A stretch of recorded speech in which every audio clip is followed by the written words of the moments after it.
Guys, this is a comic book podcast. Let's get to it. Yeah. So we're the Comics Pals. We talk about comics. I almost did the old intro, and then I forgot it. But yeah. So we're the Comics Pals. We talk about comics every week. There are two ways you can catch us. Primarily, there are others. On Wednesday. Oh, sorry, we did Wednesday this week. On Thursdays at 6 p.m. Eastern time. You can catch us live on twitch.tv/thecomicspals for Pals Pulls. And Pals Pulls is our weekly show where we talk about that week's books. This week, what did we talk about? Marco, you read them, but you had to cancel like last minute. You did the work and nothing to show for it. Marvel's Presents Avengers, X-Men, Eternals, Judgment Day #2. Mm-hmm. That was pretty. I listened to the show, to the episode, and man, I gotta say, I kind of like this issue. I had some hot takes that if only I was on the show, but Predator was phenomenal. Yeah, we read Predator this week. I thought that was really fun. Yeah, you like Kev Walker, man. That's some good stuff. What else did we do? We did Dark Crisis World. It's the Green Lantern one, that little tie-in thing. Yeah. And then cool. What was the fourth one? Oh, Love Everlasting by Tom King and Elsa Charretier. Oh, I love her art. She's incredible. It's good stuff, man. Yeah, I don't want to say it's like a modern Darwin. Jeez, that is praise though. That is high praise. Yeah. There's like a resurrection of a few artists that do kind of like that style, like all variations on it. Yep. Like you have like almost like a Greg Smallwood. I think he's a little more realistic. Marcos Martin does something similar, but like 100%, yeah. texture. Like a Somni, a little bit too. Somni, Shaner. Yeah, all cut from that same kind of cloth there. That's Pals Pulse. But on every Saturday at 10:15 a.m. Eastern time. Granted, there are no snafus with the audio. You could follow us at. You could watch us live on Twitch as well. Every subsequent day, so Mondays and Fridays, the VODs go up on YouTube, so you can check those out there. Marco, we got some stuff to talk about. But before we do that, I do want to talk about one other place where you can find us. As I look at my notes and catch myself, follow us on Patreon. Guys, you can see my cat going buckwell in the background right now. Yeah, you got the zoomies. But you can follow us on Patreon, and subscribers can then get their own superpowers. And let me go through these names. So we have Thunderstruck, Rebecca Alejandro, the Night Stalker, and the Night Stalker always makes me laugh. Harris Nijinsky, Brian Demolisher Del Pozo, Random Rocio, Kephis the Incorruptible, the Great Destroyer, Hyper Viper 89, Momentum Mike Elliott, Starcross Catherine Stars, Indestructible Indy Aaron, the Hellspawn Scribe Nihilus, and the Ultimate Fighter Snake of Talons. The Ultimate Fighter.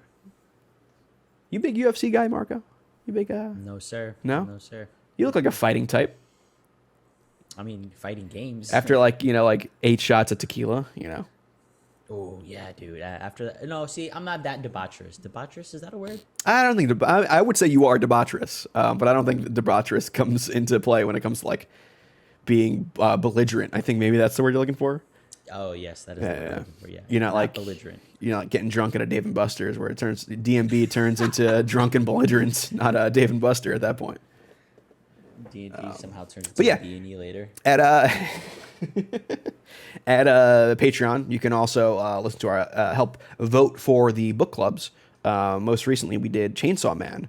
That was Chainsaw Man volumes 1 through 3, and that's getting some traction. It looks like you people like that one. So please continue to comment so that we will have to read the rest. Sean's a big numbers guy. Mm-hmm. If we can convince Sean to say, hey, we get a little PowerPoint presentation going on, be like, hey, look at the numbers here. There's something here. Proof's in the pudding. We got Berserk. Let's do Berserk. Oh, yes, dude. That art is really good. My Hero Academia? Like, it's superheroes. You think Sean would like that? I think so. I don't know, man. I don't know. It's It's another one. Like the problem with shonen is like the first couple volumes, it's just like cookie cutter intro. Yeah. So I think we already got them with Chainsaw Man. Like if we do that with another shonen, it's just gonna be like I'm reading the same thing with a different cast. Yeah, fair enough. Yeah. We can't do it too quick. We have to wait for it to differentiate. So we have to finish Chainsaw Man. It starts to differentiate itself, and then we'll come back. Yeah. See, I don't think Sean would like My Hero. Death Note. I haven't read Death Note, so I feel like if I read it and I accidentally write in the margins, someone might die. So I don't read Death Note on purpose to help people. Did it ever happen in your school where like when the anime started to blow up, kids would come in with their own makeshift Death Notes? No, but one kid did come in with a trench coat, which is about the same thing. Yikes. He was the kid that always got like clowned on because he would accidentally call the teacher's mom or like mommy instead of like the teacher's name. Like it would just come out. What? And I went to an all guys school and they were fucking ruthless. In high school? Yeah. Really interesting. Okay, that's a little weird. Yeah. Well, it happens. Not on purpose. Maybe like in Just at like an 6. involuntary like Thanks, mom. yeah, exactly. Yeah. All right. So pre me, the Comics Palace did Junji Ito's which one did you do, Marco? Oh, we did fuck, I forget what it's called. The one and done, like the actual story as opposed to Oh, I don't even have it here. I can visualize it. blanking. We've done Starts with an O. no, I got nothing. We've done Ito before. I actually did Shiver on my old podcast. Good little compilation. Shiver's good. Shiver's good. Yeah, so you can actually vote on that. The most recent vote went off, and the book we will be recording soon is Batman White Knight Volumes 1 and 2 by Sean Gordon Murphy, which you were pretty warm to when you had to read it for a comic stag, right? Yeah, I was just about to say. Yeah. That was good stuff. And so the fact that this got chosen, I'm like, oh, you know what? Cool. It gives me a reason to now finish it through. So I have it on the DCEU app. Cool. Just cool. Just gonna work through it. And Sylv, it was Uzumaki. We did. Yes, that book began with an O. Phonetically, I guess. Yeah, Maybe. No, maybe. Not even. Nope. Not even. Nope. That tequila really did something. So join us on patreon.com/thecomicspals if you want to be a part of that and vote for it. Marco or I will throw another manga on there, I think. Absolutely. You know what? I like Sylv's suggestion here. You gotta get some yaoi going. Yo, chill with that. Can I chill with that, Terrace? Whoa, okay, all right. We're not doing Boku no Pico, all right? So Did Matt ever do that to you? No, but I've looked up Boku no Pico and I looked up Goosh Goosh. Do you know about Goosh Goosh? Yeah. Yeah, I've seen that stuff. But on my previous podcast, the Longbox podcast, we named an episode Yaoi. We just must have talked about it or something on the show. I usually take the title from the show based on something that was said during the show. Yo, our numbers for that episode were like one of the top ones. Right? It wasn't until we did the Pizzagate episode that surpassed it, but it was bad that was like the most listened to was the Yaoi one. Where did the furry episode? That one it was the furry episode, the Yaoi episode, and the Pizzagate episode. Those were like the three big ones and had nothing to do with the content. It was just SEO. Which good SEO, dude. Hey, you guys had it down. I guess so. I guess we had the right way of naming things. But yeah, that's the Patreon. If you guys want to join us there, it's good fun. We also have Palin Around on the show, which is a lot like the first 24 minutes of this show. Where it's just non-topic stuff where we kind of just shoot the shit, I guess is the best way of going about it. Sometimes we have some kind of loose form to the show, but it's a lot looser. We talk about food. We talked about movies. We talked about how I was gifted a Master P pull string doll as a child. Just weird shit like that. So normal shit. Yeah. So another one of those should be coming out soon for your patrons. So let's talk about the listeners. So the listeners here had some questions. Marco, do you have the questions available? I do actually. Do you want to read that the first one? Yeah. So in the Discord, actually, on our questions chat, Keffa said, anyone reading 8 Billion Genies? It's very good, but also a fascinating thought experiment on humanity. Given one wish, I'm almost certain I'd go for powers, but after reading issue 4, I've vastly reconsidered. Who thinks they'd make the smart patient play with a wish, and who'd use it right away? So that was interesting. This is a Charles Soule book, and I'm forgetting who else it is. Orion Brown. Okay, I Yep. have the first issue, but I haven't read it. I typically like his stuff, but to this question specifically, I didn't even think about like waiting to use it. My first thought was like something altruistic, and just like, oh, food, right? It will never be a problem again. That is my wish, or something like that. But You were saying like instinctively you'd go nice guy mode for it. yeah, instinctively, I would absolutely like 'cause yeah, I'm gonna do something for me, but then I don't know. I imagine that's gonna end at some point, or it's gonna have some adverse effect because it's a genie, right? Like genies usually. It's always a monkey's paw situation going on. Exactly, Yeah. exactly, right? So Kefis, I am reading it. Well, I plan to read it. I have it all downloaded. I'm going through my backlog. I'm getting there. I think issue 3 is like next up on the docket for me on my virtual pile. I always read those Charles Soule, Ryan Brown books. Good stuff. So you said that Kefis in the Discord, I didn't add it to the question here. He said that I would use mine impulsively right away. I disagree. Because I saw this on a TikTok and it was genius. I would write a whole bunch of wishes that I would want on a piece of paper. So then my wish could be, I want everything on this paper to come true. Oh, So I would very good. I'd bank a whole bunch of wishes, write that shit down, and then make my one wish that the stuff on the paper would come true. Bro, everything in this book right here, you read a whole book Yeah, of shit. yeah. That's really good. Like, Okay. I wish, I don't know, I would have like SpongeBob anchor arms whenever I wanted to, just be ripped whenever I wanted to. I wish that the And you would get them- Muppet Show was never canceled, like stuff like that. I would just throw random shit on there. So like far, to- I haven't to gotten imagine- altruistic though.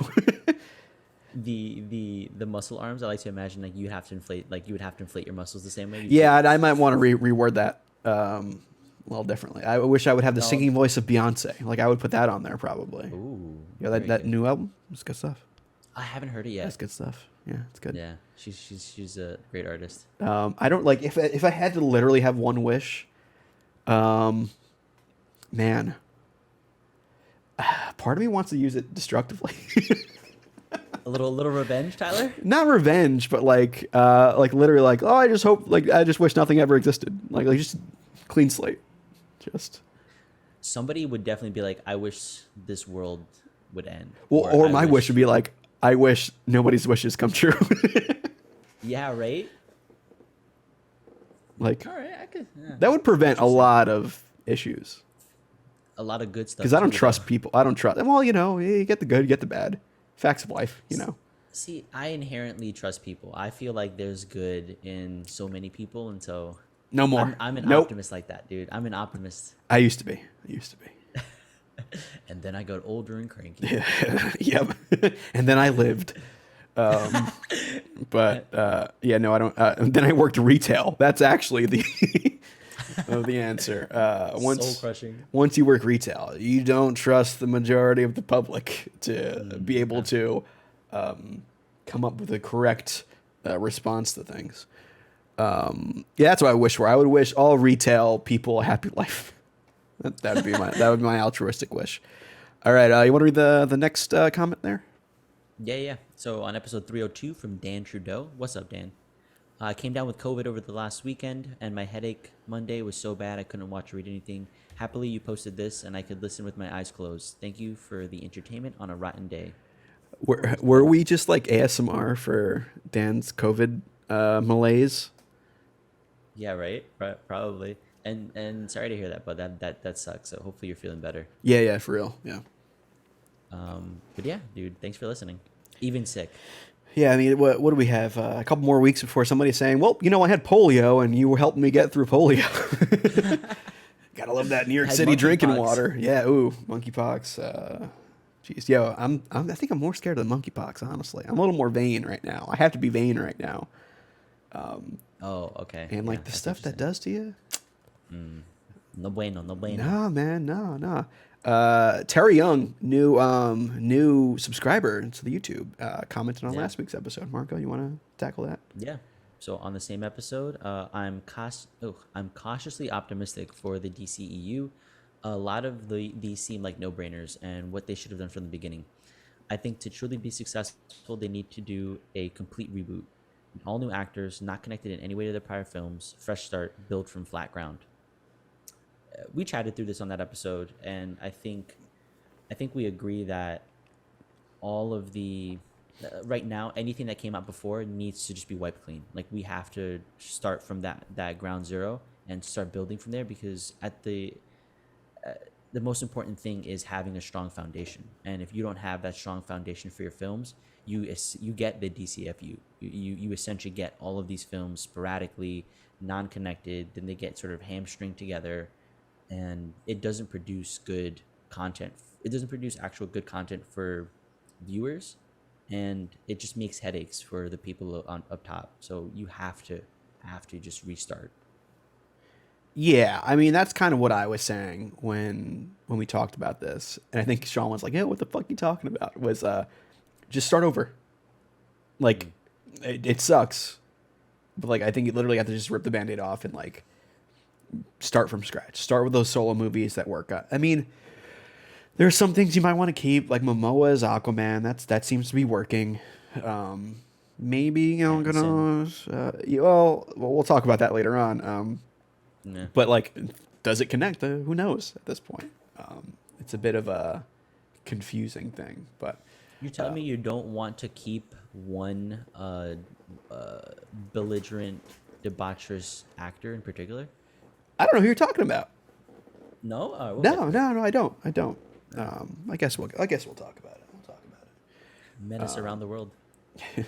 Where in the world is Ezra Miller? All right. So yeah, thank you for the comments on this past week's slate of shows. Again, comment on the YouTube videos. Feel free to send questions in on the Discord. Literally tweet at us. If you tweet at me directly at the Tyler Olson, even I might remember it and tell someone to put it on the show. Especially like Kefis, like your question. It's a real head scratcher. So I like those. There's Spencer, right? That's Spencer. Yes. Guys, if you're just listening to the audio, sorry, Dan. I don't mean to throw you under the bus like you had to last week. You're missing out on some A+ cat content.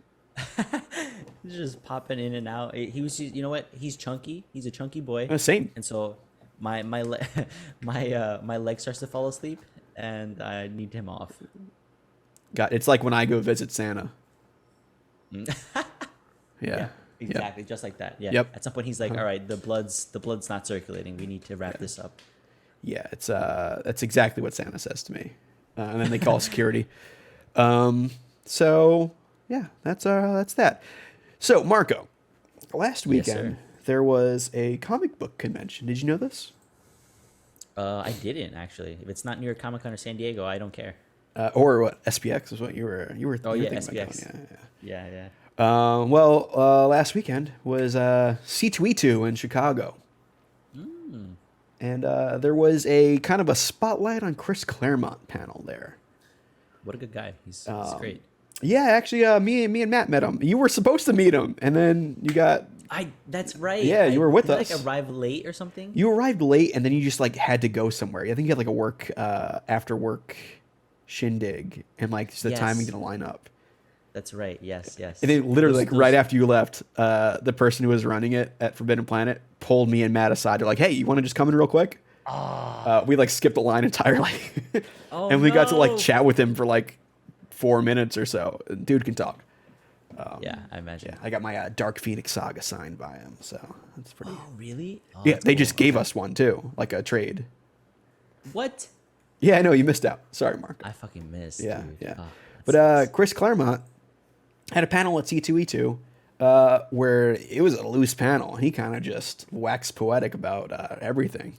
But there's a couple things that were a little spicy that he talked about on the show. So when I say loose, I mean I was reading the I think it was Comics Beat or I forget which social media comics thing was live tweeting it. And as I was reading it, I was like, "Yo, this dude is wilding during this panel." And some people were like, "Yo, is he drunk?" He wasn't. He's just a very he's what's the word I'm looking for? He's like unabashed. Unabashed? Unabashed, yeah. Yeah, sure. He just kind of just says what he wants to say, which is great. Kevin says Claremont equals old man yelling in his yard. I mean, I think it's old man yelling in his yard who has a whole bunch of people still listening to him in his yard, you know? So one thing that he brought up, and I remember reading the live tweets of this, I was like, yo, what? Was that he had specific plans for Kitty Pryde in this book. So Claremont is, I believe, the creator of Kitty Pryde in the comics. That sounds right. At least, definitely during his run. Yeah, no, I had the issue. Yeah. And his plan was pretty interesting. So let me see if I can get to the point. So he had a plan for Storm, actually, where Storm would become the leader of Wakanda. Ooh, kind cool. of not too far off from where her actual natural trajectory went in the comics, where she marries T'Challa.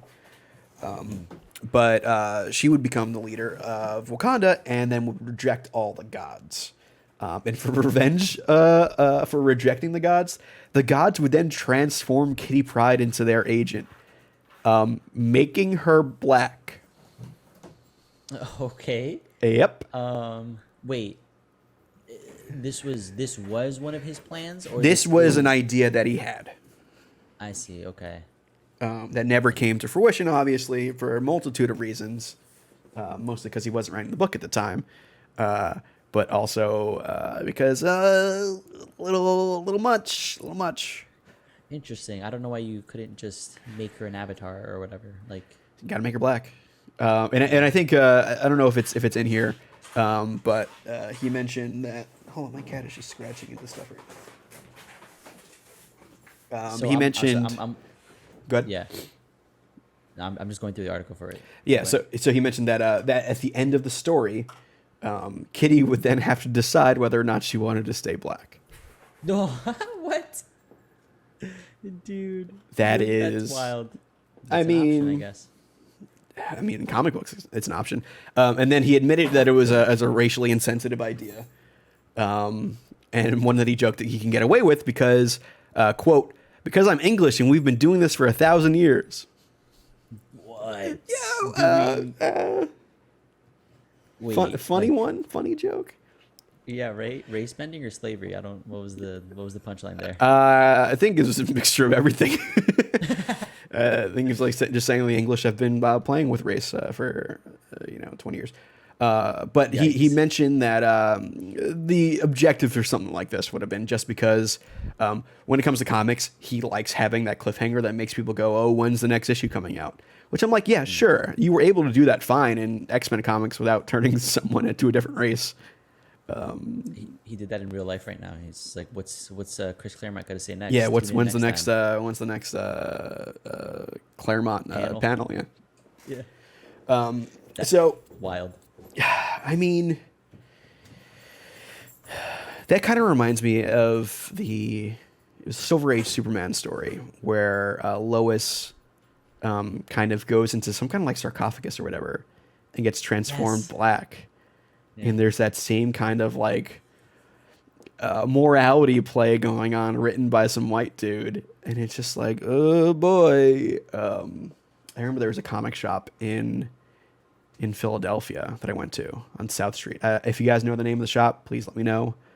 But they had that on display because they were selling it. And I was like real tempted, mostly because like those early Action Comics Silver Age covers are just bonkers. And I love that stuff. Like when Jimmy gets turned into like a gorilla man, you know.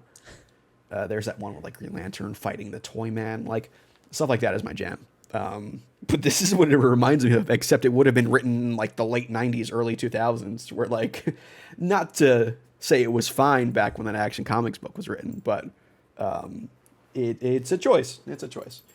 Yeah, and there's like a level of like within that historical context of just like, oh, this is probably okay to do. Like, what does it matter? Where like now at least in retrospect, you know, definitely iffy. Yeah, definitely. So you also mentioned how he was actually talking about Marvel Comics, like their current slate of comics right now, and he compared it to late 60s, early 70s DC, which I guess was a time where nobody really cared about DC Comics. So the current publisher that he's getting paid for, paid from, he's kind of like, he's not bashing them, but he's just saying like, hey, your stuff's kind of fucking boring. I think he mentioned specifically the Krakoa stuff, saying like, that's good, and I would like to write for that, but Marvel won't let me. Hey, I wonder why. Yeah.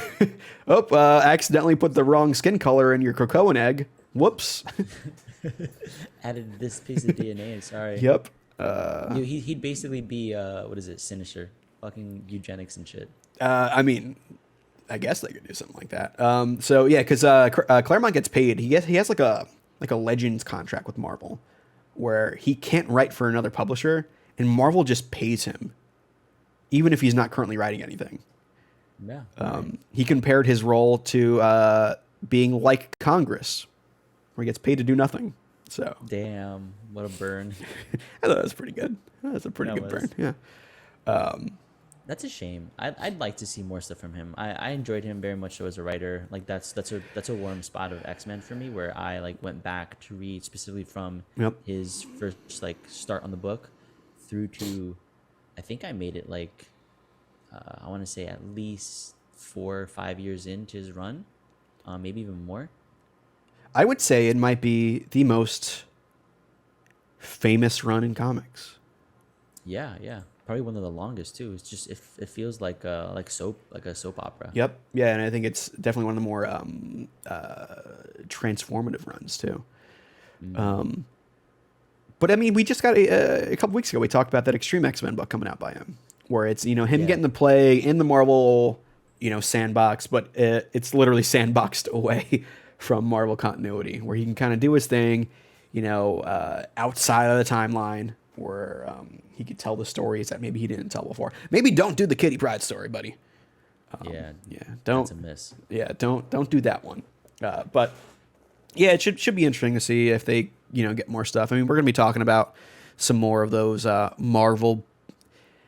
They should put a line out for it, like a title, a line or something, where they do those like books set in the past, written by the same creative team.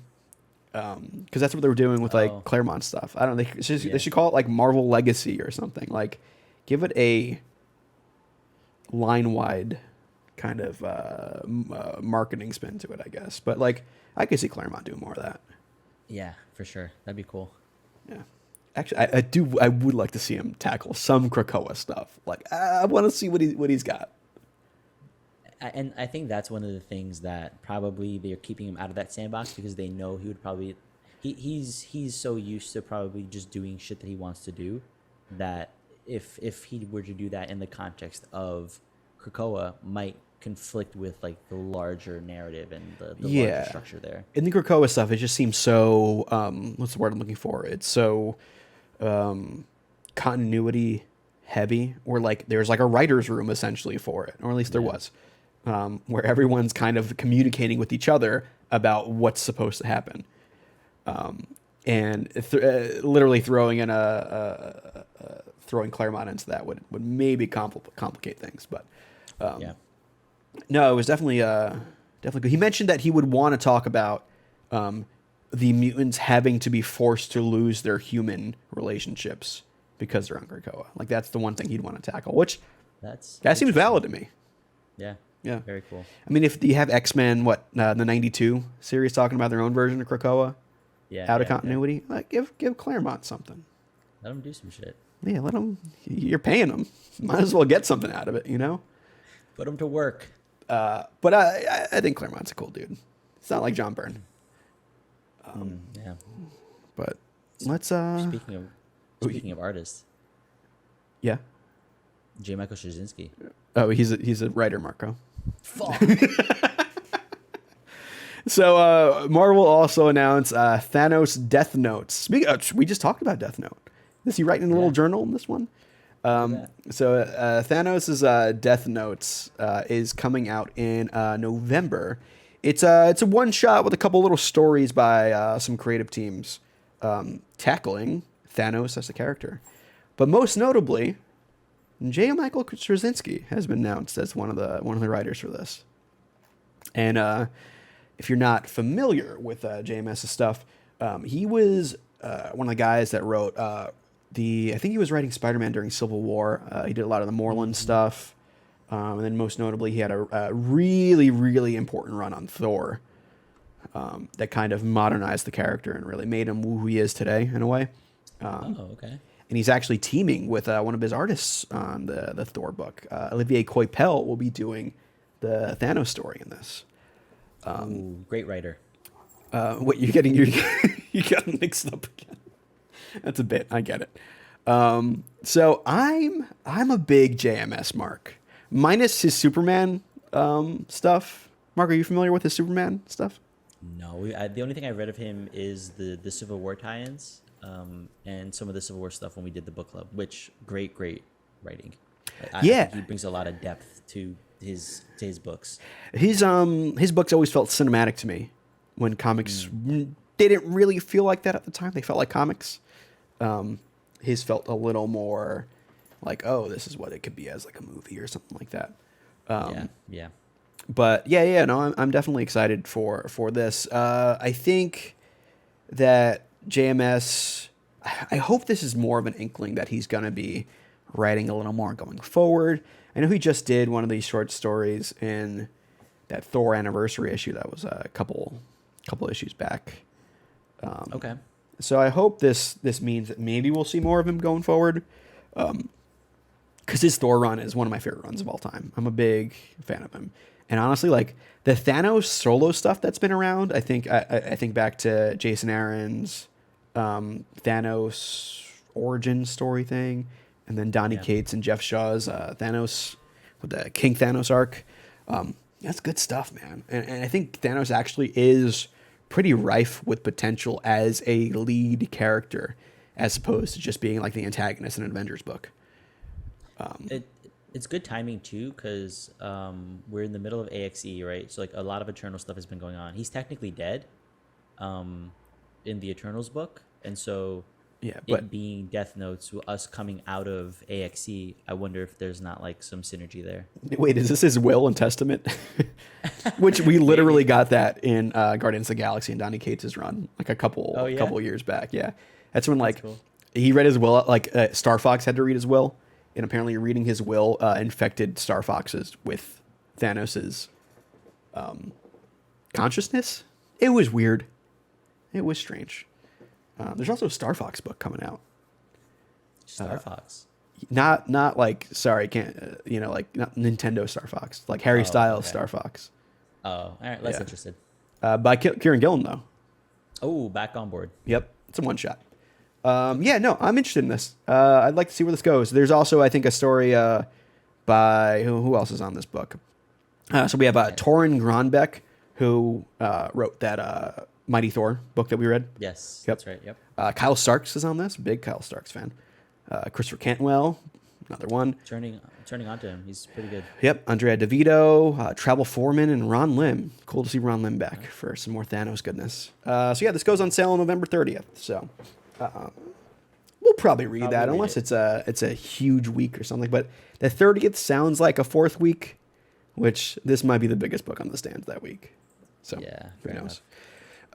So speaking of, Marvel also announced in November a new Deadpool ongoing is coming out. All right. Marco, do you care? I do. I genuinely like Deadpool. I think the Way run Daniel Way. Really? And Okay. I really like that run. I read the entirety of it. There was definitely a point where my brother was really big into it, and so he bought a whole bunch of them, and I just kind of read the series as well. And so there's a lot of good stuff there. I think he's goofy. I like the way that the character gets portrayed sometimes as like having these different almost people in his head, and like the banter there. You can definitely overwork the character. Yeah. where he's Oh, just yes. Yeah. I would say the way stuff did that towards the end.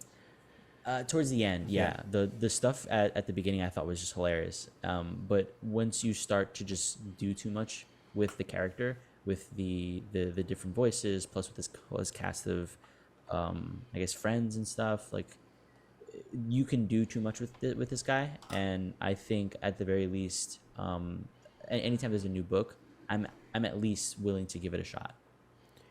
Yeah, for me, I think the stories that jump out to me are, like early in my comics run, I remember reading Jason Aaron's Wolverine Origins that had some Deadpool in it. Cable and Deadpool during Civil War is another one. But most notably, the Jerry Duggan stuff I really enjoyed. I think I could think back on like there was this. I think it was drawn by Declan Shalvey. Honestly, was Okay. the Wade kind of goes to this concentration camp where they've kind of taken the Deadpool, I think his DNA or whatever, and tried to make clones of him with different powers. So there's like a Cap clone and a Wolverine clone, and they're all a little fucked up in the head, but they all are about, like, they're on death's door. Like, they're gonna die soon. They can't live because they're just abominations. And it's kind of like Wade coming to terms with that and how, like, technically this is family. And it's when you really tackle the gravitas that I think Deadpool can have, mixed with the funny, dorky stuff that I enjoy. Yeah.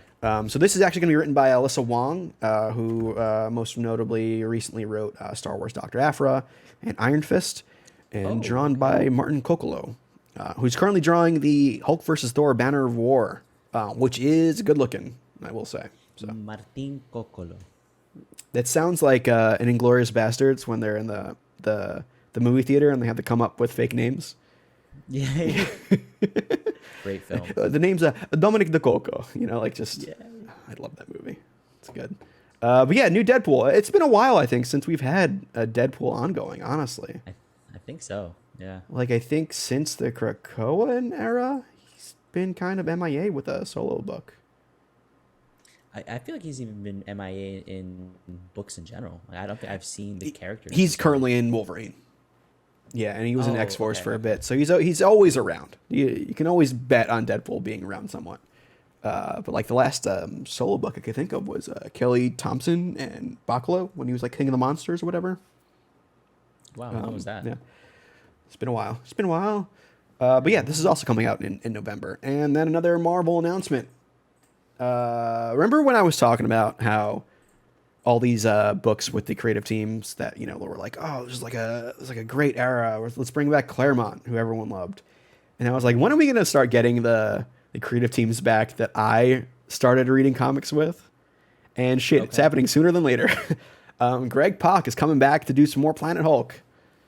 So with Planet Hulk World Breaker, That's pretty fucking it's a cool. 5-issue limited series with Greg Pak writing, with artists Carlo Pagulian and Aaron Lopresti.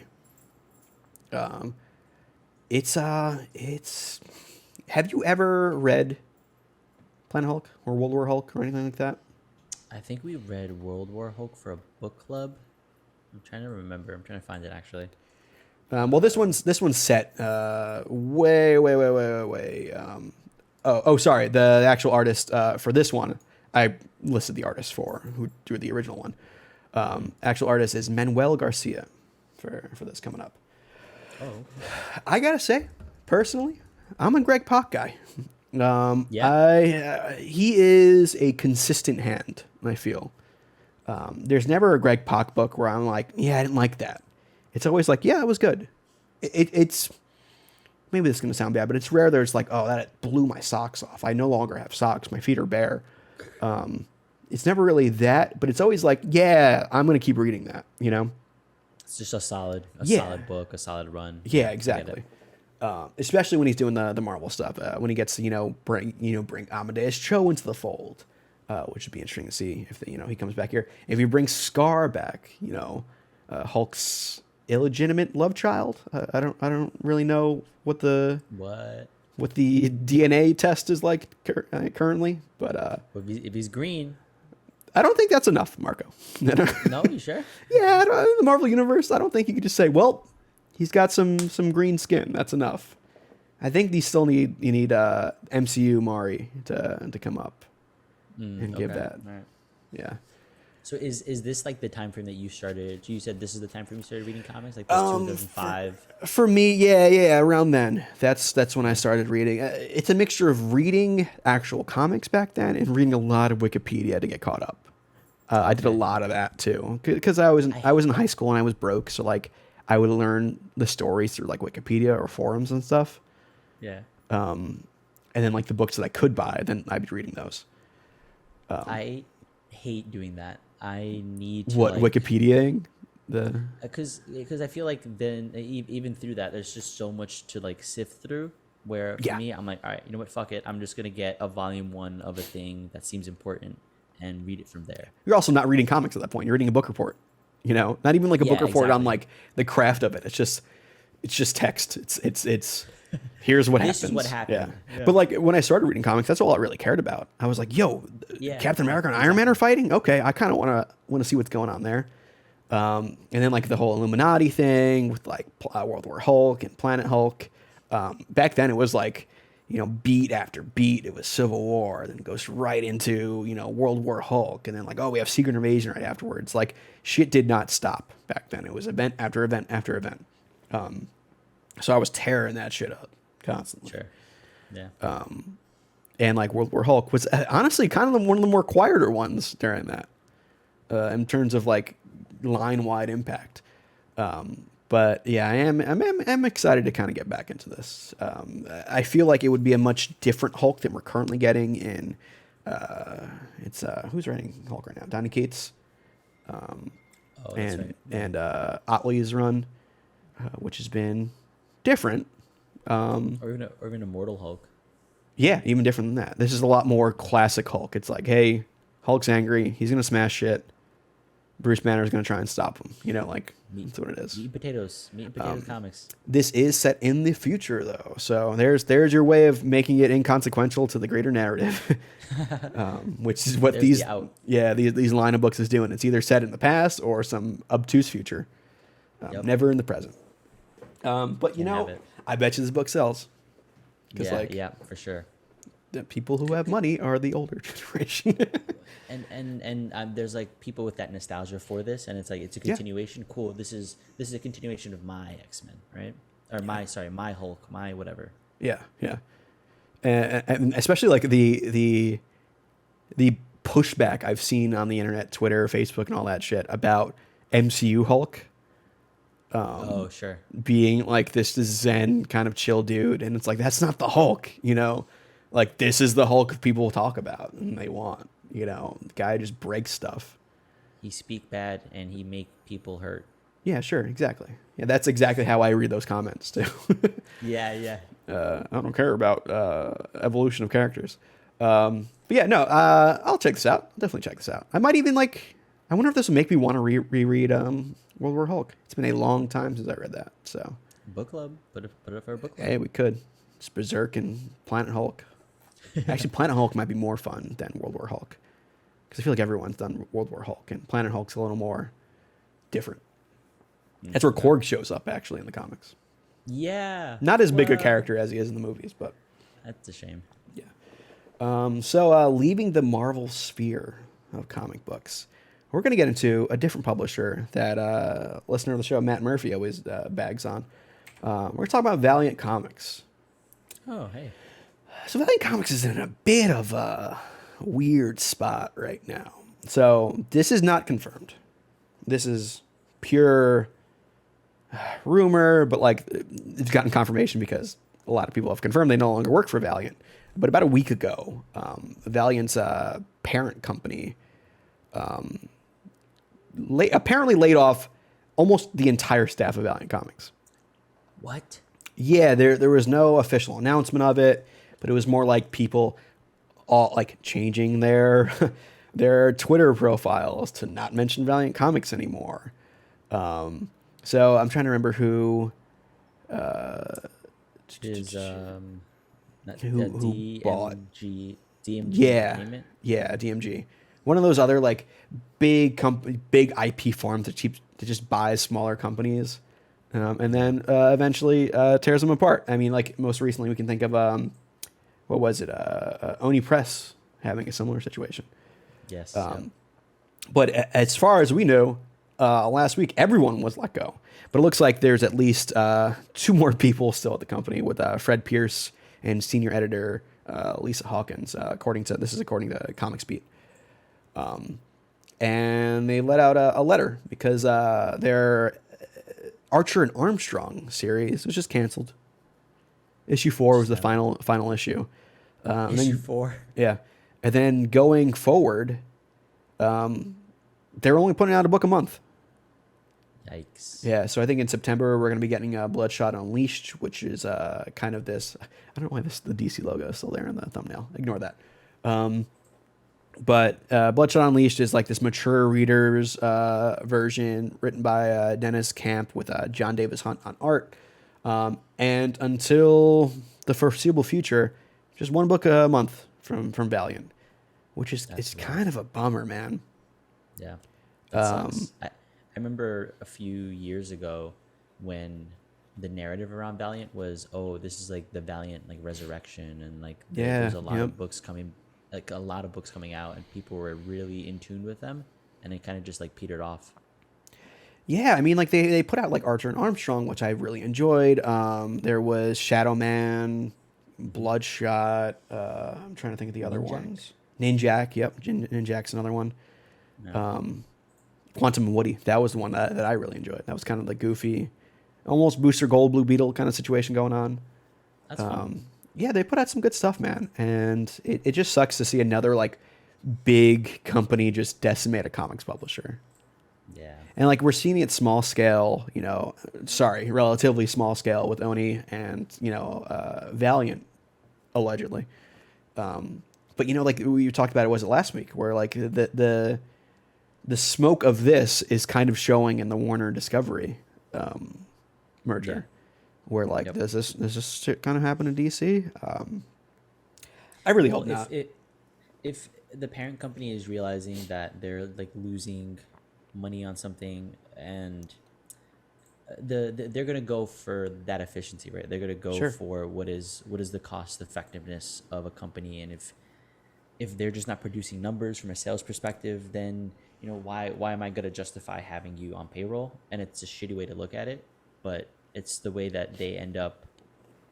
That's the way that they end up saving money in the short term, so that they could hopefully plan for a long term.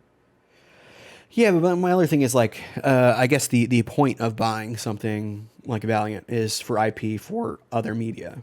And I know the Vin Diesel Bloodshot movie came out, 2 years ago or something. It was like right pre-pandemic. I think right on the cusp of it. So like it got fucking shorted March in the 13th. theaters. Yeah, exactly. Got shorted in theaters, but it didn't do well. Yeah. So like part of me is like, then why do a Bloodshot comic? Why not put out, I think in December, Book of Shadows is coming out.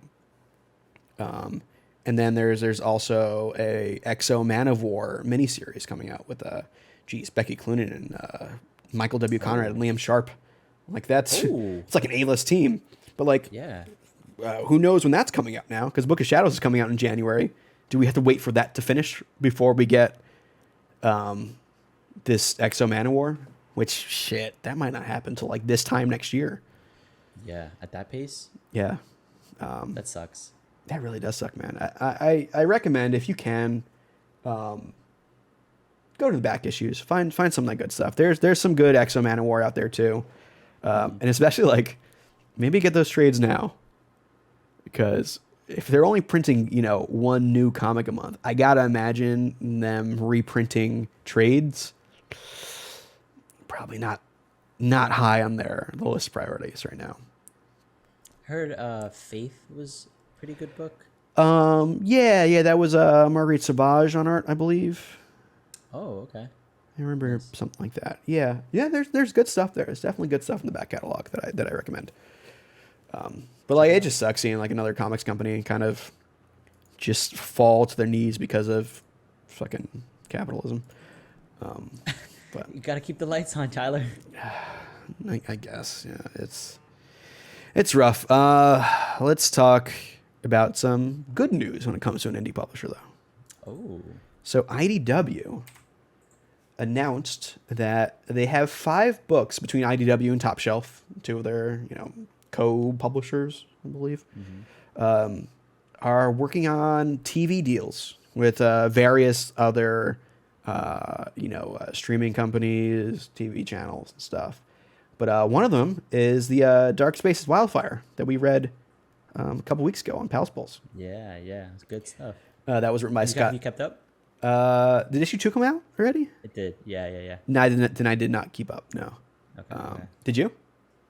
I have it. I haven't read it yet. Okay. All right. But I mean, like that felt like a book that was prime for TV. Yep. Like it seems like a good like all female cast. Nice tight knit kind of thriller. I would guess I would put it. So that's on the docket. The other books that are looking to get TV deals is James Albin's The Delicacy, and I don't know what this is. So it's I've heard of this. I was wondering if you did. This seems like more down your alley. Yeah, So The Delicacy is a stunning graphic novel from award-winning artist and James Albin about a rare and delicious fungi that spells trouble for an ambitious restaurateur. And this is from Comics Beat as well. This looks interesting to me. I kind of want to see what this is. This is like a weird sect of comics that I like, and that's food comics. Bro, there's a entire genre of food in manga. Oh, I know about like Food Wars and Okay. stuff. Yeah. Okay. Yeah. Trust me, I've seen panels. Wait, even beyond Food Wars, there's a book, I'm trying to remember what it's called, that is about a chef in a like magical world. So it's basic RPG elements. It's an isekai book, and what they do is they take different, just I don't know, warlocks or goblins or whatever it is, and then they make dishes out of it, and it's about the cooking process for those magical elements. Interesting. Harris mentions Fighting Foodons, another one that I don't know if that was a Yes, manga. Gourmet in Another World. Yeah, Thank the you, ones that like Harris. Anthony Bourdain actually wrote, Get Jiro, which was a graphic novel, and then Hungry Ghost, which I think Hungry Ghost I read about on the Long Box way back when. Okay. Yeah. But I think there's something like, because like fine dining is such a visual experience, along Yes. with being a playing with all your other senses. I think it kind of works in comics because you can see the visual aspect of it, which then like activates your other senses that other comics don't really do. Because like if I see like a good looking dish, like I don't know, I think I've seen a Food Wars thing about like ramen. I'm smelling that. You know what I mean? Yes. Yeah. Like yeah. especially with like Hulu's The Bear is a big show right now.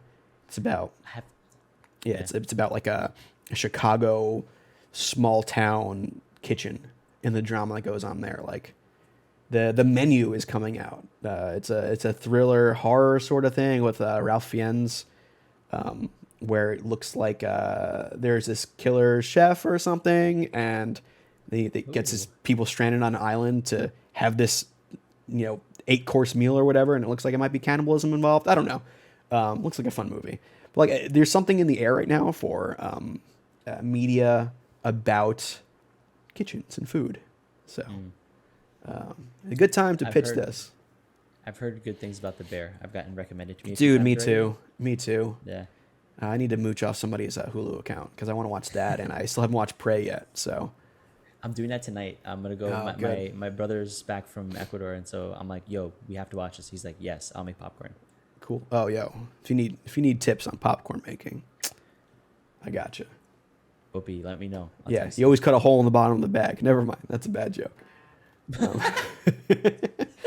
So another book, and this is it looks like it's being pitched to HBO Max, is Rivers, and this is by David Gaffney and Dan Barry. It's about this is quoted as being about three ordinary weirdos and one recurring dream. So it's being pitched to HBO Max though, so good luck.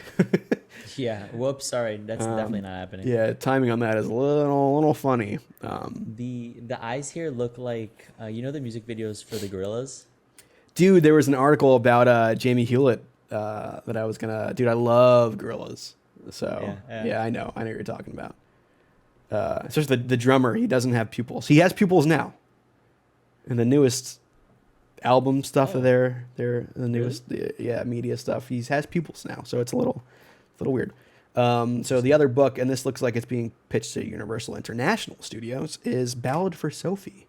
This is about a Portuguese musician, or it's by a Portuguese musician, Felipe Melo, and artist Juan Cavia. And I guess it was a 4-time nominee at the Eisners this year.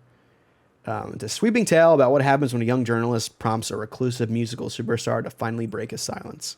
This smells like Marco book.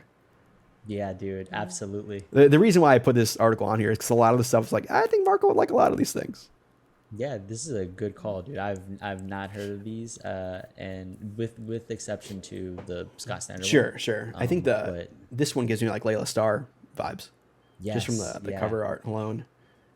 Juan Cavia sounds familiar too. Yeah, I'm unsure of who that is. But definitely these are like books I'm like, oh yeah, I'm gonna keep an eye out for these, like if I'm at like a shop or something. And then finally, Brutal Nature, and this is being pitched to Anima Studios by Luciano Saracino and art by Ariel Olivetti. Who Olivetti is he's one of those guys where I'm always intrigued by his art. I'm not necessarily drawn to his art each time. I think most recently that I can think of, he did Death of the Inhumans with I think it was Donny Cates, and it was good, Olivetti. But then he's done stuff where like he's done some Green Lantern where I'm like, it's a little weird. It's like a little digital in the way it looks. Yeah, okay. I think it's Olivetti's art is, I would say, iconic. And I don't mean that in a good or a bad way. Like, it's like if I see this art, I'm like, oh, that's Olivetti. And this is a story about a collection of masks that transforms a young man into innumerable beasts and monsters. So this is just Tribal Ben 10, I guess. Yeah. Which fine. Good way to put it. It's fine. Cool. I'm sure that translates well. Like I don't know what Anima Studios is. Maybe it's an animated thing. So like if this is like an animated series, I can see that being fun. And this is about a Mayan, the Mayans fighting against the encroaching Spanish invasion. Yeah. So yeah, man, that could be fun. I like if it's anything like what's that? Is it Primal? That Tartovsky, the guy who did Samurai Jack. He did like another series. Yes, yeah, Primal. Yeah, I can see that being like this being something that's just no dialogue. It's just pure, like just action going on. Cinematography. Yeah. So yeah, I'm definitely gonna keep an eye out for these to see if these gain traction anywhere. I'm gonna try to pick some of these books up. Me too, man. The Delicacy in particular. Yeah, that's the one I'm looking at too because the art's like a little weird, and I like food. So. Yep. Damn it, we said we wouldn't talk about food. It always comes back. It always comes back. All right, so good luck to those IDW people, especially Rivers with the HBO Max. And congrats on getting them pushed through because that's pretty cool. Hopefully we see some of these come to fruition. And that's really good for like the IDW first stuff that just came out. I mean, like the Dark Spaces Wildfire is the big IDW first title. So like if IDW is pushing for these to become, essentially pitches for TVs and movies and stuff, that means money for creators, which I cannot argue against, honestly. And I think this is the right way to put comics out into a larger sphere, right? You want to take these different concepts, like the Delicacy as like a food space, right? One about a musician. You want to be able to take these and put them forward to start to match the anime machine of, well, cool, this manga came out, is blowing up, and now we're going to try this. Like, as long as we get some of those more translations of, we're taking books to make them into some other larger media, and I mean larger in the sense that you just get more eyes on them, this is a good play. This is a good strategy. Yeah, I agree. And it's also not like diminishing from the actual art of the comic. Yes. Like these aren't books that were made to be, maybe Dark Spaces Wildfire, but like the other ones weren't made to be just, I guess, pitches for other media. It's like they're comics first, and like this is just here's a great story that was made for this medium that is comics, but we think it could be something else too. Yep. Yeah, that's what I like about it. So yeah, good on IDW for this. Don't get bought out by a big company. That's all I gotta say. Speaking of big companies, I want to talk about some, and this is going to be the rest of the show, honestly. We're going to be talking about some DC Comics, which we're going to talk about the comics end first. Hold on. DC, just DC. Oh, really? Even the comics end? It's just... Yeah. Oh, sorry, DC content. So. DC content. DC content. Yeah. Just DC.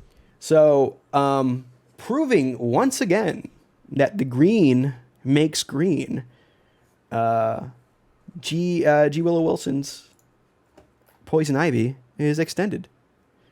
Good. Y'all don't learn. Dude, I think it's kind of funny that so the issue 1 was drawn by Marcio Takara, and he'll be returning for some of these new issues.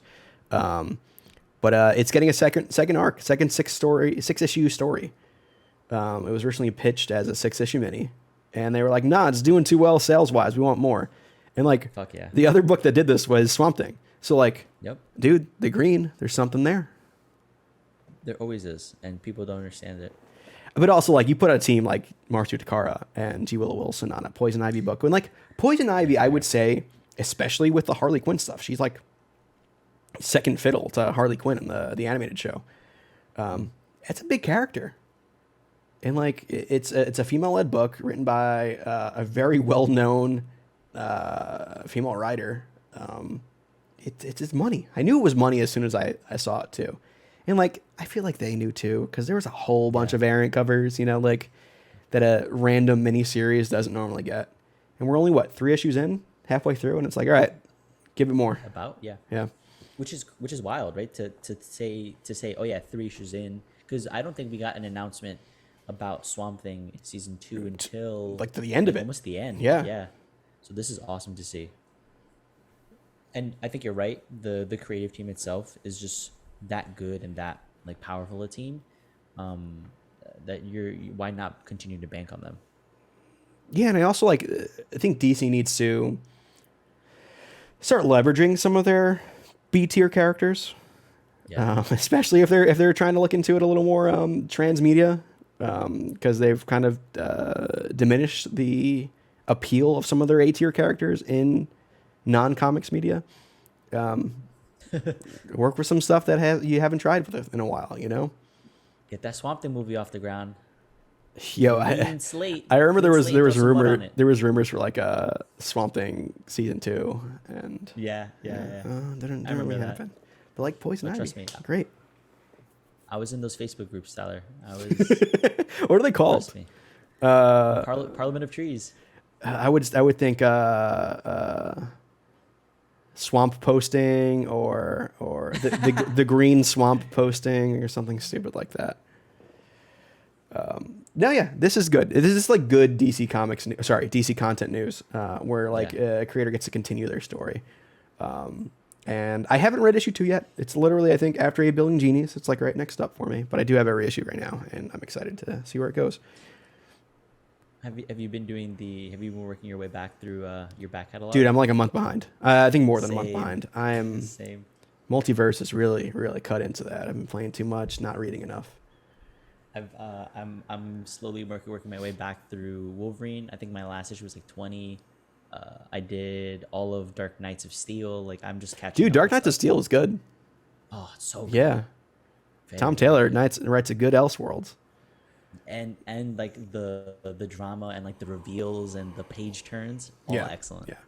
So next up, and we have like a main topic that we want to talk about, but like we're going to be talking a lot of DC, Warner Brothers, Discovery news coming up. I would say that's really the main topic is this kind of deluge of news that came out about that. Marco, do you want to take a quick break before we get into that? Is that cool? Yeah. Because we got a lot of topics to talk about there. Yeah. Cool. So we'll be back in like 3, 4, 5 minutes. 5 minutes or less. Yeah, exactly. That's how Sean does it. Yeah. All right. So we'll be right back to talk DCEU and Warner. So be back, guys. And it keeps scaring me, that sound. Did you hear it? I did this time. Yeah, that's not supposed to play yet. What are you doing? All right. Hey guys, we're back. We're back to talk about Warner Discovery. It feels like an ever-present topic.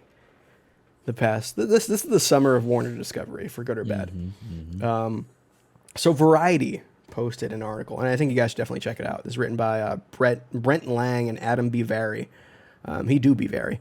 It's titled "Inside the Confusing State of DC: From Huge Joker 2 Paydays to the Search for Their Kevin Feige," which a lot of details in that article that came out from Variety that I would recommend checking out. But we just want to tackle a couple of them here. So in that article, we talked about so with the Warner Discovery merger, there's been a little kind of unknown aspect to things on whether or not some of the previously announced films are actually going to be coming out.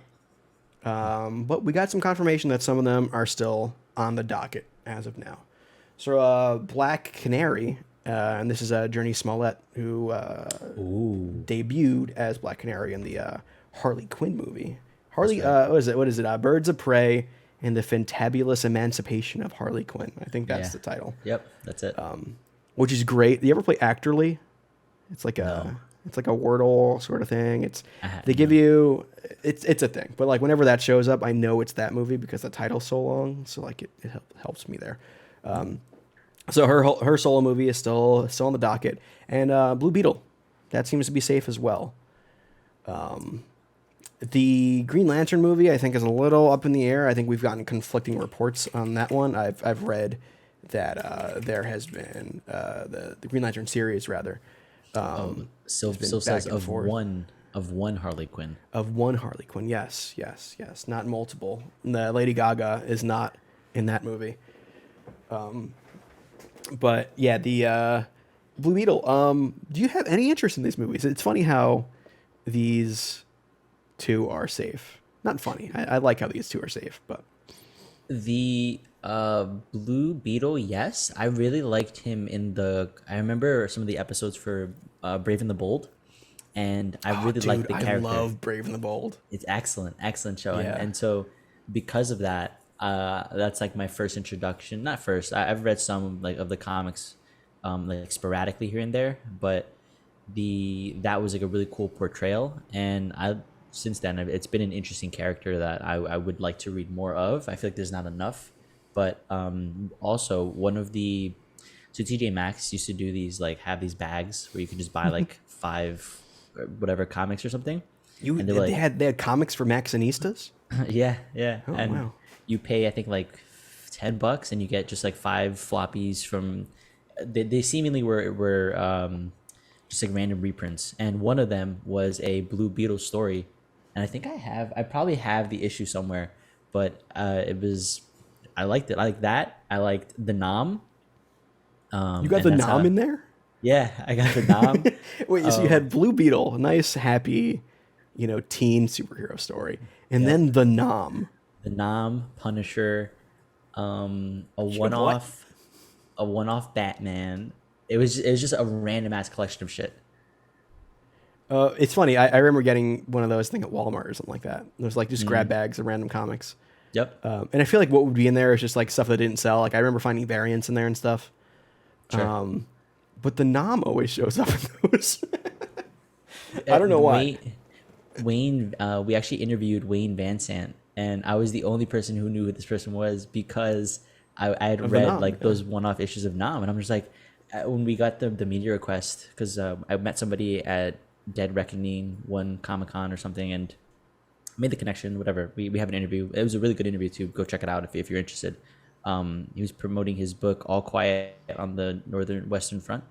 I think it was. It was an adaptation of the book. Yeah. Okay. Yep. And phenomenal story. And Phenomenal. Haha.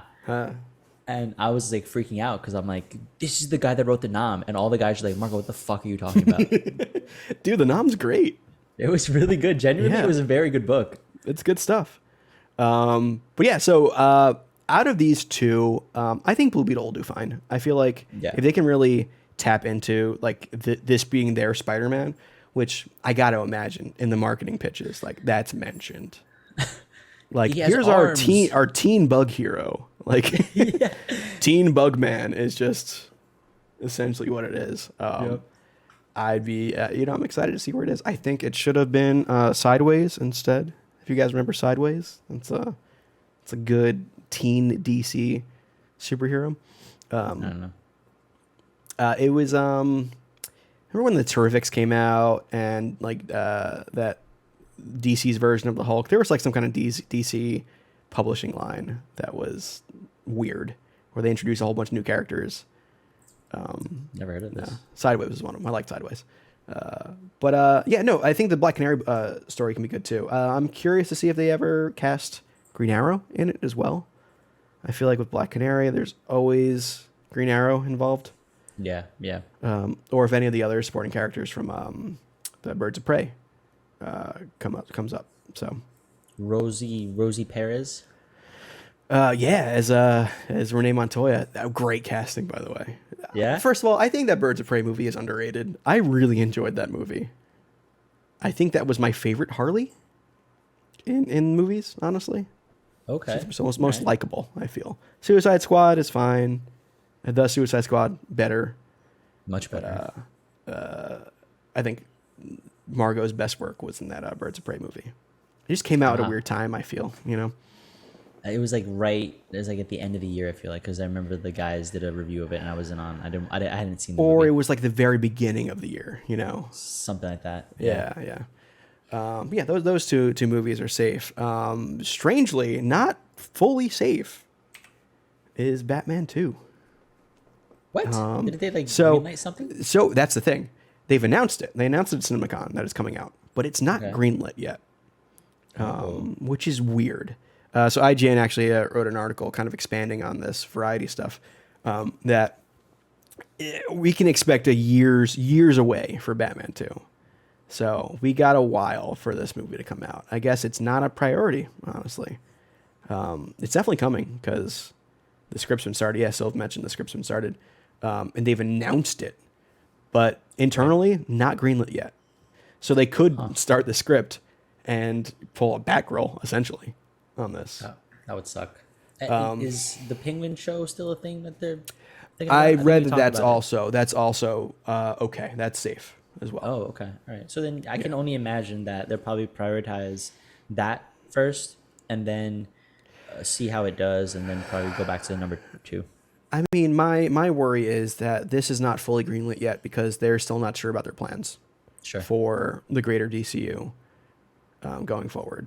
Because like that always was like this weird outlier, especially when the Batman was announced. It was like, oh, what happened to Affleck's thing? Yeah. It's not in the greater continuity. I think when they want to focus going forward on continuity, making their own MCU. We're going to talk about their Kevin Feige potentially being found, and where does that fit in here? Do you just retcon this to be in that, like this being part of that universe?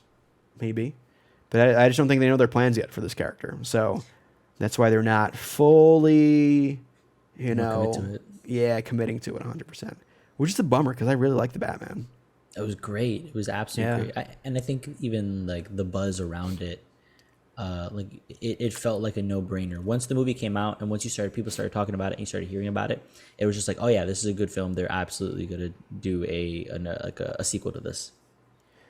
Yeah, and even they seed it too. They have Barry Keoghan showing up as a Joker during it. You know, they even had, months later, press showing off the Joker. With like Riddler putting out a website and stuff like that. Like That's dumb stuff like that. Like where they showed the deleted scenes. That's what they did. I mean, I hope this happens. I really liked Robert Pattinson as emo Bruce Wayne. I think it really worked. I like Pattinson a lot as an actor. So I would like to see more of him. I just hope this doesn't fall to the wayside because it doesn't fit their larger narrative that they're trying to go for. Which is funny because they're putting 3 times the amount of money into Joker 2 as they did the first one. So, and that's obviously outside of the main continuity. For now, they could retcon it again.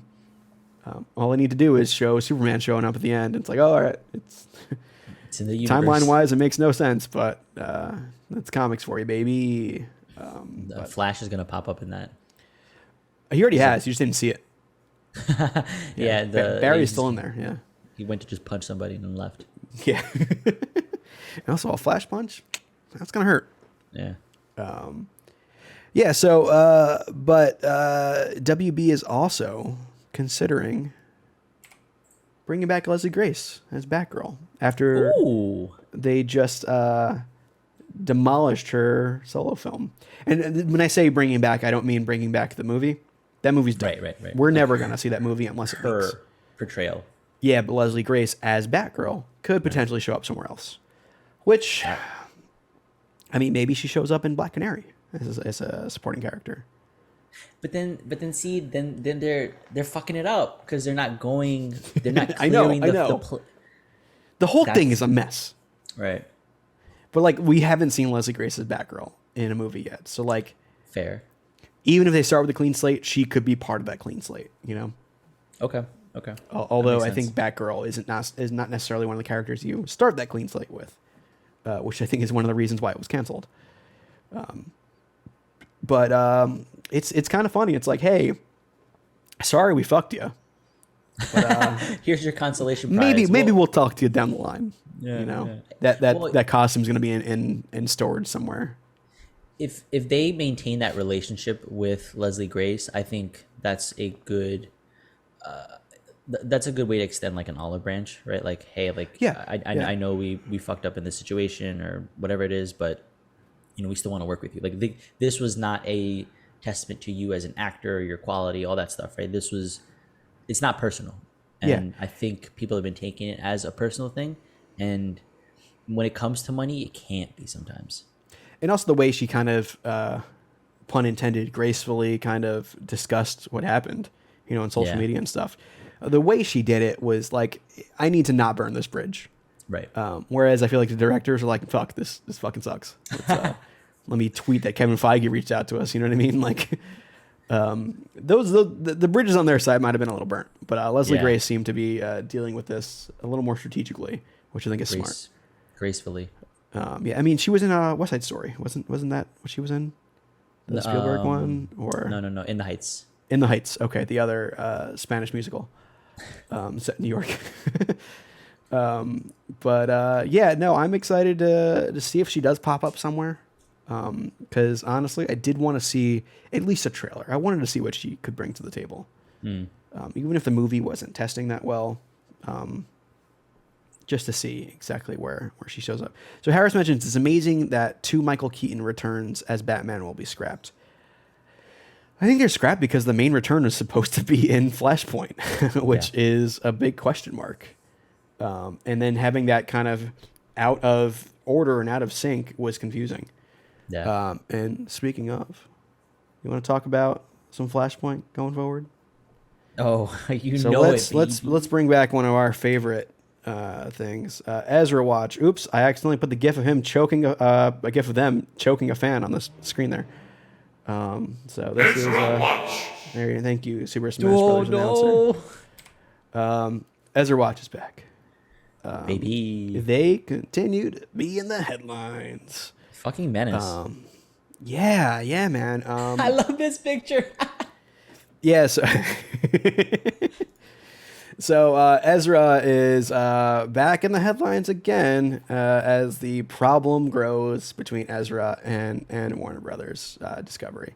So Warner has not been has been trying to handle this Ezra situation with kid gloves since it happened.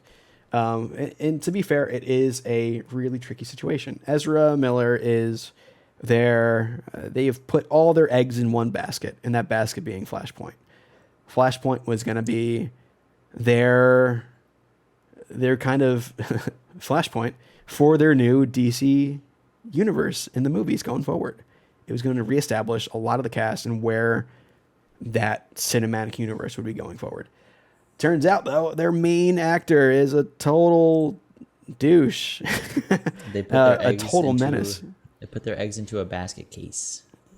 Oh, good one, Marco. That's good. Thank you. If there was an applause button, I'd press it, but I don't have one.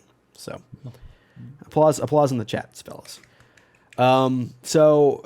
Because of this, they have come up with 3 scenarios in mind here. They have 3 doomsday scenarios. Can I mention that?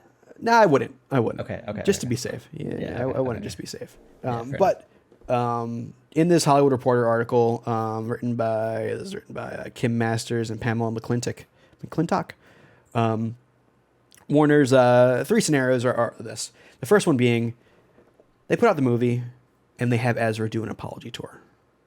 Literally going across the country, doing press, apologizing for their actions over the past couple years. Which, that's a stretch. Yeah, that's gonna be hard.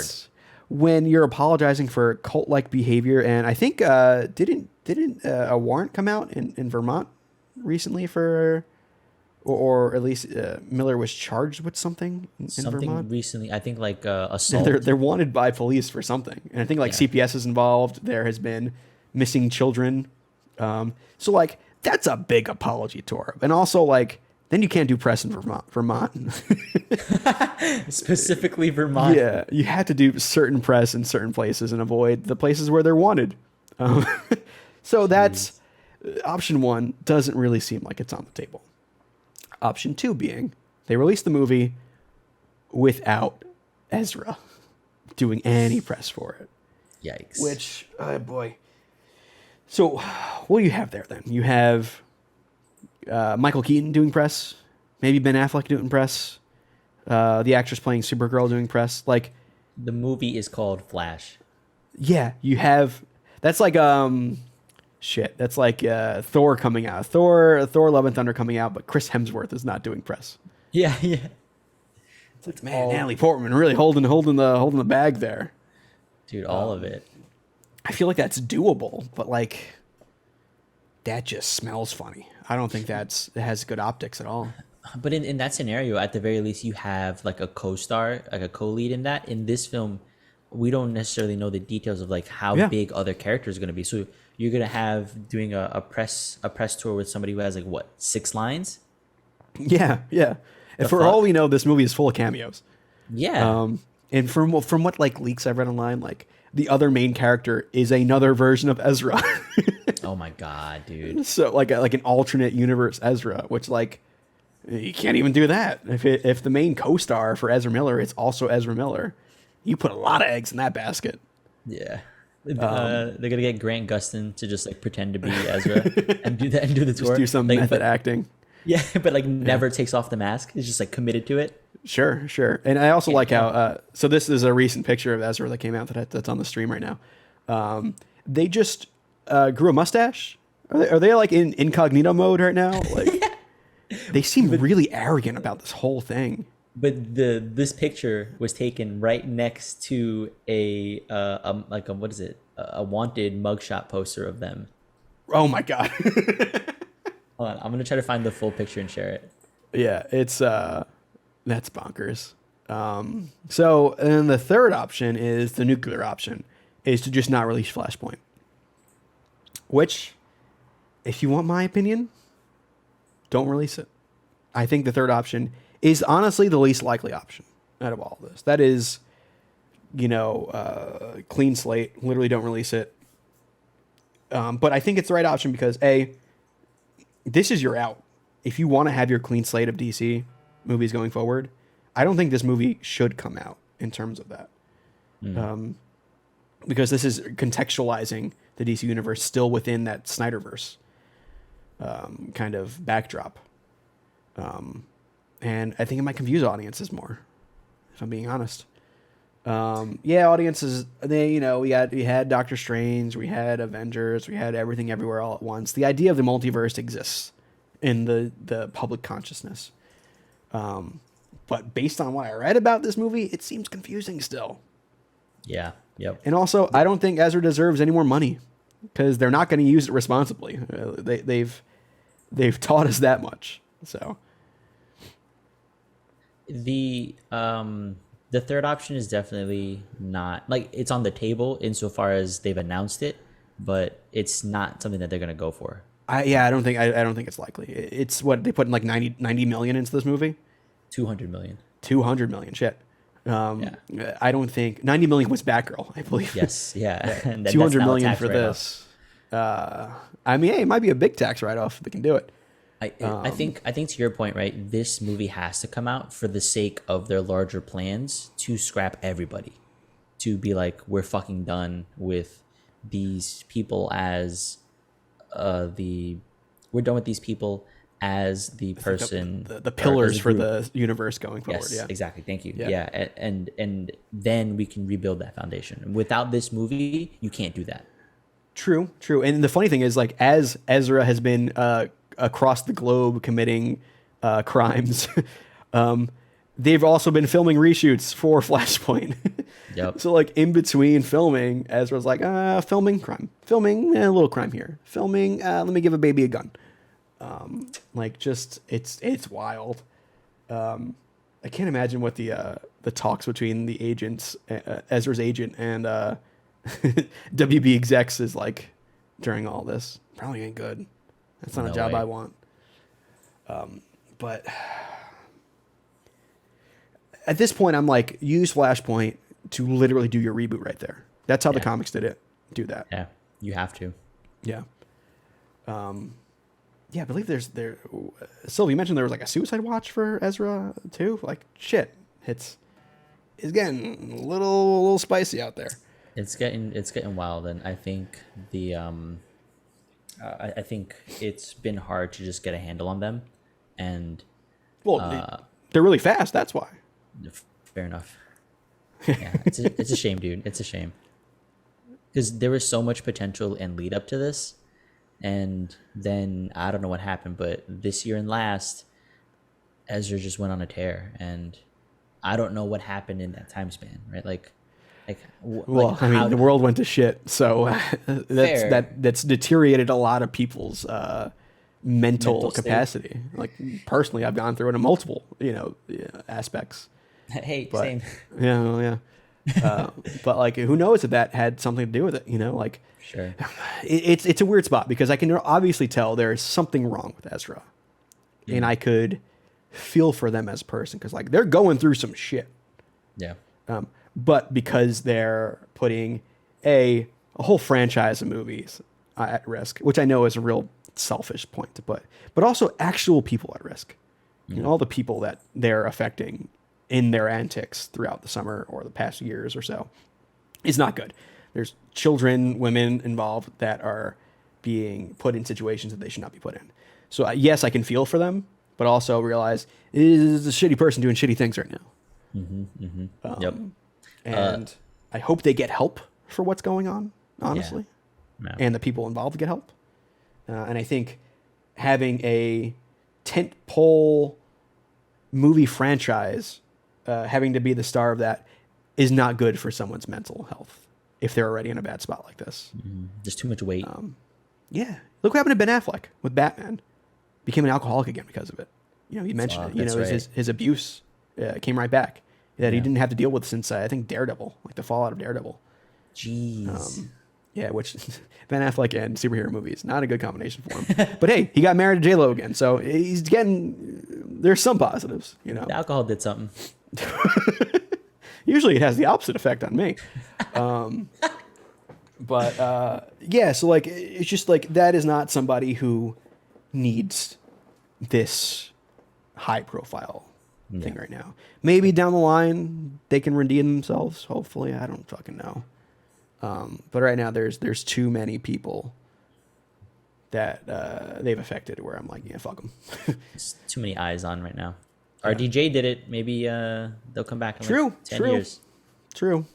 As Iron Man 2020, what is 2025, whatever? Some shit like that. Yeah. Arno Stark, played by Ezra Miller. So I actually I met somebody who works in PR at Warner yesterday with a good conversation. It was very interesting, and they're not having a lot of fun. Yeah. I can't imagine it's fun. I mean, I can't imagine it's not. It's definitely not fun in the present, but it's a story. It's a story to tell down the line. Yeah. Like, oh yeah, I dealt with PR during Ezra Miller's Flashpoint run. People would be like, "Woof." All right, respects. Put that on your resume. Like I handled that. Oh, we'll see how it ends. Then, You're hired. Yeah, high pressure situations, you can handle it. Cool. So with the Flash, people are saying, like, let's replace Ezra with Grant Gustin because you can just do that with a movie. Sure, people are saying that really know how movies work. Just bring Grant Gustin back. It's easy. Well, CGI him in. They did a mustache, right? I mean, yeah. Honestly, here's one thing I'll give Ezra. That's a good mustache. But it also, you're looking a little Charles Manson-y, acting it too. So not a good trajectory. But for the people that want Grant Gustin back, well, you might not be getting Grant Gustin back, but you may be getting the Berlantiverse in a way. Oh. Because apparently Greg Berlanti is in the talks to become DC's Kevin Feige in a way. So if you're familiar with, I photoshopped the hat on there. You got to have the hat. So if you're familiar with Greg Berlanti, he works on pretty much all the DC television properties. Mm-hmm. I believe it started with like Arrow and stuff. Then we got Flash, Legends of Tomorrow, Titans, Doom Patrol. Does he work on those too? Yeah, which apparently might be getting canceled, which sucks. But wait, really? Yeah, there's a rumor about that I saw online yesterday. For Doom Patrol? And Titans, yeah. Well, that makes sense. It's HBO shit. Yeah, all right. Yeah, it's a bummer, but we'll see. Well, no official confirmation on that. But Greg Berlanti might have been, he might have gotten the call up from TV into film. So, honestly, I think this could be a good idea.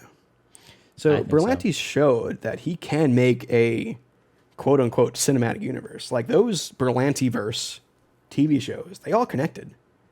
Even Black Lightning in a weird way connected. So being able to tell these intertwining stories, maintaining your, main story, but kind of interweaving them is something he has experience with, and specifically with DC characters. So I think there is potential here to see what Berlanti can do. But again, I think it's one of those things where I think they need to, Berlanti needs to just buckle down and reboot it. Yep, agreed. Very much so. And I think to your point on him being involved in all of these DC show universes, it already that basis, I feel like you can easily translate into, especially with the experience that he has, you can translate that into the films, right? You can plot all of that out, especially knowing that now the intention is to have that plotted out and to be looking forward for the next 10 years. He, on his end, could just be like, okay, this is my larger narrative. This is my big bad. It's very event comics, right? You get into the writer's room, you work with your editors, and you start to say, okay, this is what we need to be happening for this section of it. This is where ultimately it's going to lead. How do we get the villain from this book to that book? Where are the crossovers, right? You can plot all of this out. And with the direction, with these larger characters that he has, I think you can absolutely do that in a very, very well thought out, meticulous way. I feel like Berlanti has good whiteboard skills. Sure. You know what I mean? Mapping something out like that. Especially when they did a Crisis event in the Berlantiverse. They literally did a Crisis. That's right. Yeah. Where they had the monitor and stuff. It went full DC for a bit. I had long dropped off at that point, so I didn't watch that. But just knowing it was going on was really cool. I really enjoyed that.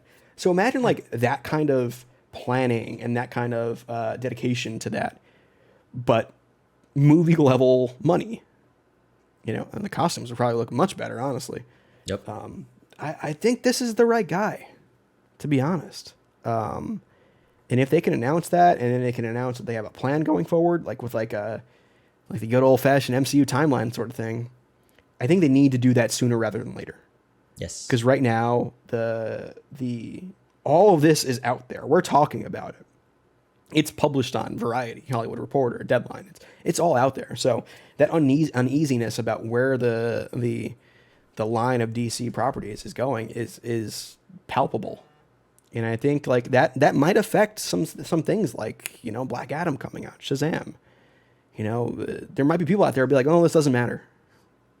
Sure. Yeah. I don't care then. You know, I'll just wait for it to come out on HBO Max. Oh wait, I didn't hear about that. It's not coming out on there. But yeah, I think they need to get ahead of this sooner rather than later. And I think Berlanti is a good guy to do it. Does this mean he takes a couple of his friends back? You know, he brings, you know, Grant Gustin back. The fans want it. I'd like to see Grant Gustin in a movie quality costume. I thought he was a good Barry, though, to be honest. I still think Berlanti, my favorite work Berlanti's done is the Riverdale and Sabrina stuff. Like, I do like that stuff. Yeah, it's good. Netflix's Sabrina, really good. I didn't know that he did, because I started to see his name pop up in the credits when I was watching Dawson's Creek. Yeah, he's a big TV guy. Yeah. Yeah. And I think you need a TV guy to do big planning like this. Because I think it's more applicable to TV. You know, because TV's always had crossover events. You know, I think of like Buffy and Angel way back when, or Scooby-Doo and Batman. Great example. Flintstones meet the Jetsons. You know, like crossovers is something that is ingrained in TV. Yeah. You have the Mork and Mindy, right? I think so. I think X-Files crossed over with something before too. But like that's a TV staple, and that's something like the MCU has leaned in on, and it's kind of made the blueprint for that. So seeing where DC can do it, and they should have fucking done this years ago, honestly. But yeah, I don't want to say I'm excited. I'm cautiously optimistic. Is it official though? It's not, right? No, it's all in talks right now. This is all Okay. theoretical, as is most of this Warner Discovery stuff. There's a lot of conflicting reports out there, but they're out there. But yeah, if they can give me a kind of blueprint, I'll be ready for it. What do you expect a blueprint at this point to include? Like, are we going to see the Trinity again, or are we going to just see like side characters like a Blue Beetle, like a Black Canary? I don't know what it would include, but I think it needs to include the Trinity.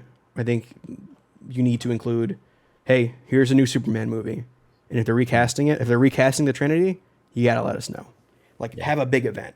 I don't know, like bring back, give me that dome, give me that DC fandom and announce that, Like how big of an event would that be? Like, oh, here's our three new actors playing the Trinity.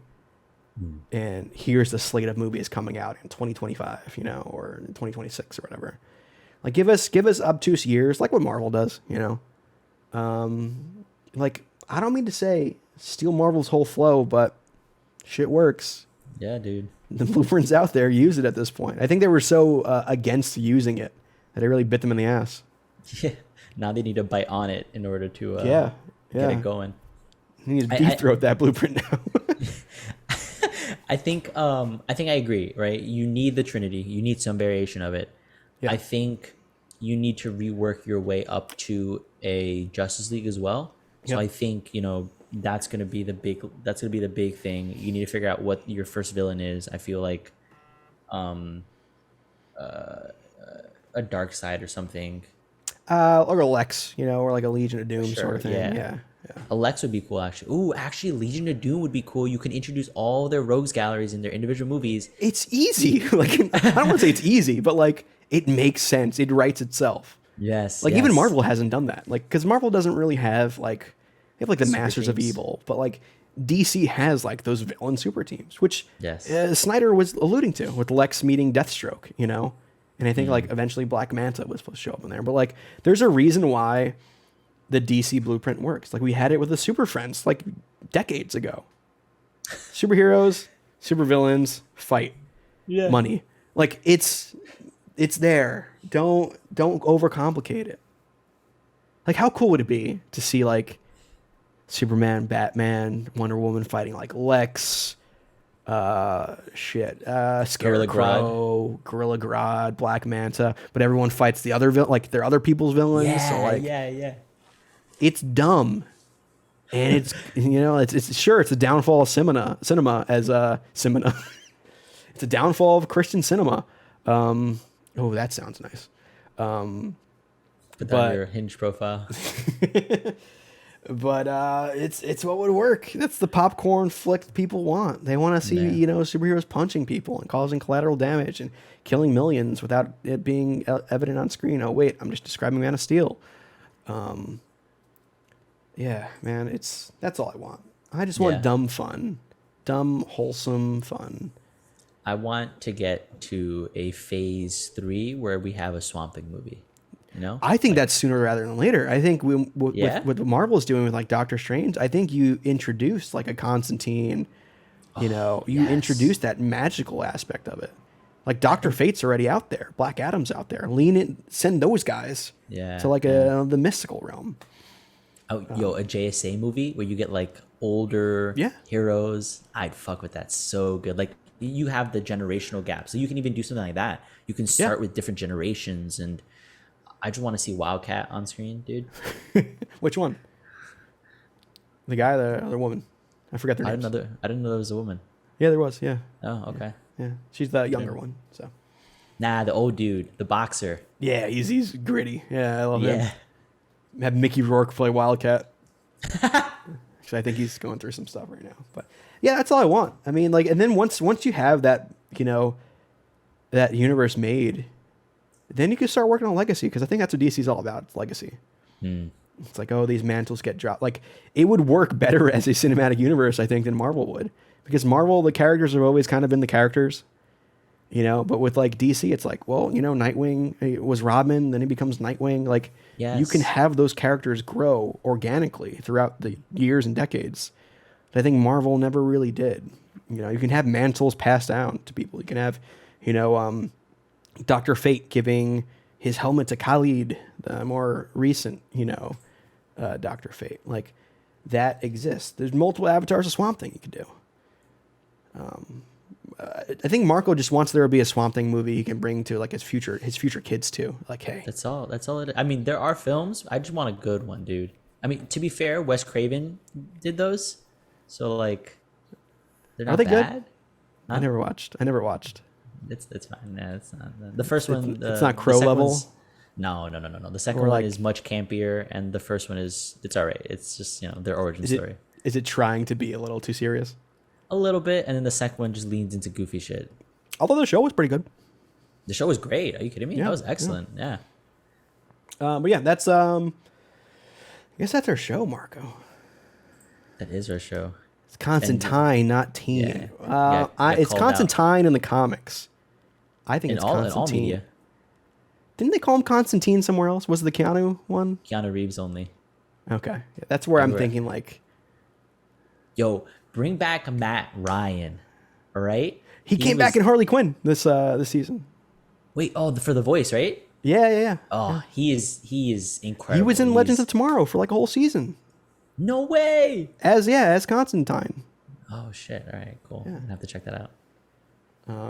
But yeah, that's if you guys have thoughts about Berlanti maybe becoming the Feige of DC, let us know. Either in comments, Discord, anywhere you can find us. And you can find us. The Discord link is in the show notes if you're on YouTube or audio podcast, and it's also in the Twitch stream, so you can actually see a little Discord link there and click it. You can also follow us at the Comics Pals on Instagram and Twitter. If you're not watching us on Twitch, you can follow us on Twitch. Give us a little subscription too if you have Amazon Prime. That doesn't cost you anything extra. Marco. Yes, sir. Where can people find you? You can find me on Instagram and Twitter at Mr. Marco Anamoto. Thank you so much for tuning into another episode of one of these. Definitely let us know what your ideal, I guess, phase 1 of a Berlantiverse would look like.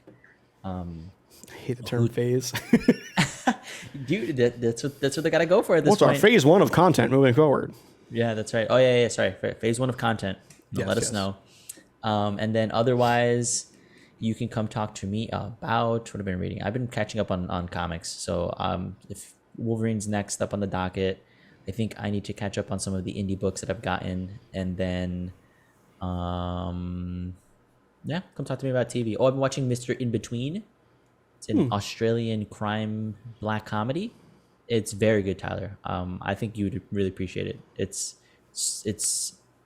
sometimes irreverent, always very serious. I cannot watch something right now, Marco. My backlog is already too heavy. Oh, okay, fair enough. I haven't even watched I only watched one episode of Sandman so far. So. Oh, catch up on that. Fuck that. Yeah, forget everything else. Just watch that. You can follow me at the Tyler Olson on Instagram and Twitter. What am I doing on there? What are you doing? I'm posting the wild prompts that I see on dating profiles to my Instagram story. Apparently, it almost matched with somebody who ate an entire pink salt lamp. I kind of wish I matched with them. That would have been an interesting conversation. What does it taste like? I mean, I used to eat snow salt as a kid, so like probably something similar. What is snow salt? You know when they put salt on the ground for snow? What the fuck? Yeah, no, I thought it was just salt. It's all chemical. Yeah. Don't eat that. Don't eat that. Maybe I had pica as a kid. I don't know. But yeah, that's the content you can get from me. Be sure to join us on the Patreon if you want palling around. That's always fun stuff. But until next time, we are the Comics Pals. Signing off. See you next week. Thanks, Cal. Oh, yeah, you gotta do the point. All right, see you guys.